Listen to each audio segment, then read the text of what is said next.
This video is sponsored by Sheath. Look, traditional boxer briefs have been long overdue for an upgrade. Can we agree on that?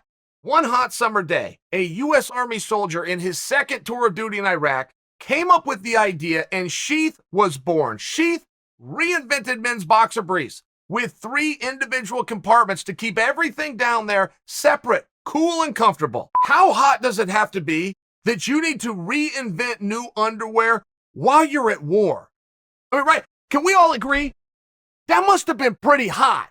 This modern ergonomic design prevents skin-on-skin contact, which reduces the buildup of heat and sweat. Sheath prevents all of that. It is the holy grail of underwear. So click on the link below, use the promo code Chael at checkout, or go to sheathunderwear.com/Chael. That's going to get you 20% off.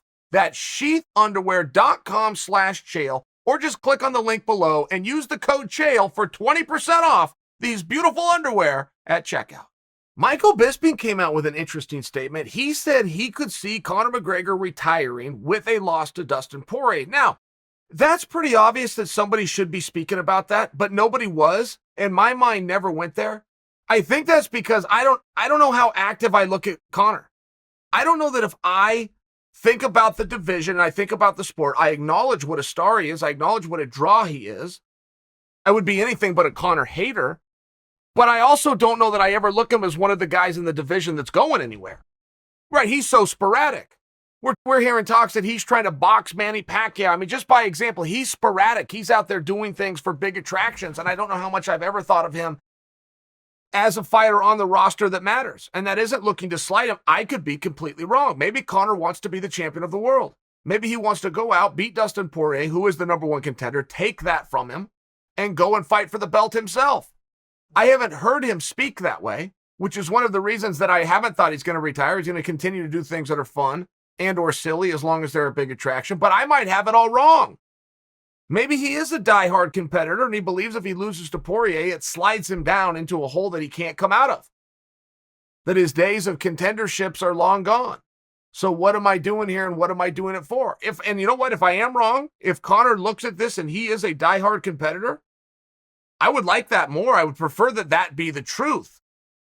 I just haven't looked at him that way because I keep hearing these weird things. Man, that's a weird thing to go box Manny Pacquiao. Okay? That's what a weirdo would do. If you're not a boxer, don't go box. It's one of those things. But if you're looking to just go out and have a good time and you've got a different goal, which is to bring an audience and attraction, have somebody set the cameras up and go do something that the world's going to watch, and that's the category that I put McGregor in. But I might be putting him there falsely. I would love if somebody asked him that question. If you beat Dustin, do you plan to take on Oliveira? It will be offered to you if you want it. What will you say? And if Conor says, hell yes, I'm going to accept it. I'm coming back for my championship. I'm going to look at Conor differently.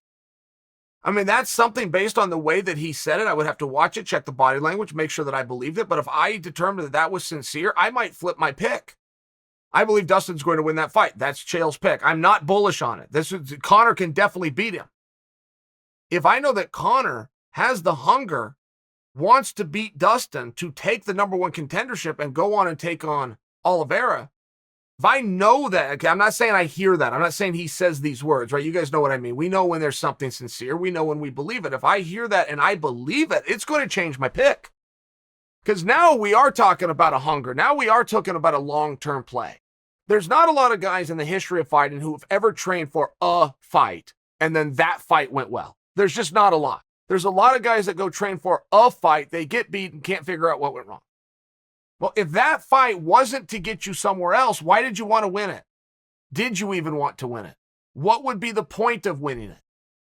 And while you may not know this consciously, subconsciously, which is what you turn to when you have to dig deep, when the going gets tough and you'd rather be done, but you got to stay in here and find a way to win, you got to have a reason. If you're just doing one fight for the sake of exercise with no goal to take you anywhere, that it's meaningfully different whether you're conscious of that or you're just subconscious of that. So if Conor is going to go in here, handle his business with Poirier as a way of getting somewhere else, he has a bigger drive. There's something larger at play here. That's going to mean something for me. And that will also have meant something for Conor in his preparation for this. If this is all about just come in, handle this thing with Poirier, get my name on TMZ, and then try to find a way to box with Manny Pacquiao, when the going gets tough, you're going to have nothing to turn to. You're going to have no motivation. You're going to have no reason for being here, which is how I've always interpreted Conor. And if any of that sounds like an insult to you, I'd trade place with Conor right now. That's a great spot to be in. It's not a great way to win an ass-whipping contest against a nether-trained ass-whipper. And that's what we're talking about. So Michael Bisping is onto something here.